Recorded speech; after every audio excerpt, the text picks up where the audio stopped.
got a nice way about you. You've got some good inflections as far as your speaking quality, so thank you. That was very good. Our next speaker, the speaking assignment is Sister Smith, and her theme is Beware of the Jezebel Influence. And she is going to be speaking with an advanced Bible student. Stephanie, I was preparing for the meeting on Thursday night, and I read the information on Athaliah. It was a disturbing account. There was quite a bit of violence in it. Sometimes I wonder why the Bible records such horrendous accounts. I struggle to enjoy my preparation and see any value in it. Yeah, I prepared that as well, and it was pretty disturbing in parts. But you know, Laura, the faithful and discreet slave never has us study something that doesn't have practical value for us today.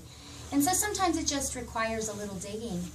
Maybe we could take a few minutes and discuss a few details that give us clues to what the practical value is for us today.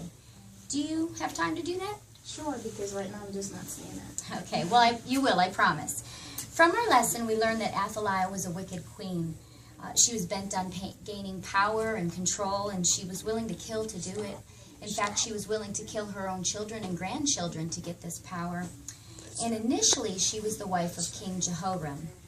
Now, this wasn't the same King Jehoram of Israel, who was her brother. This was the King Jehoram of Judah. He wasn't a blood relative. So let's see what type of influence Athaliah had on him.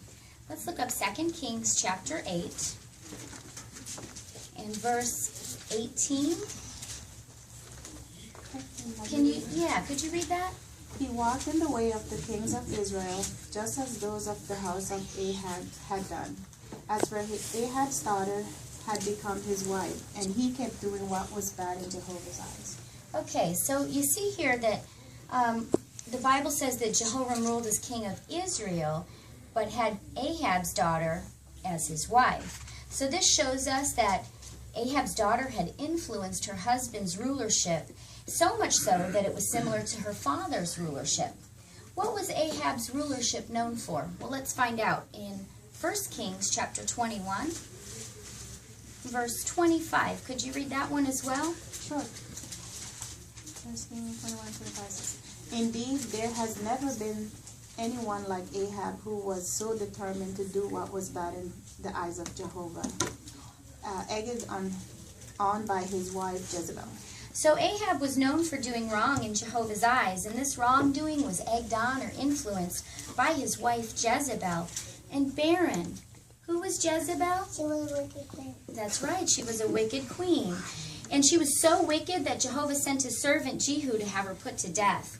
So Jezebel's influence on Athaliah had been so strong that even after her death, her daughter still behaved as Jezebel had. And Athaliah eventually suffered the same fate as her mother. But how can we learn from that, Laura?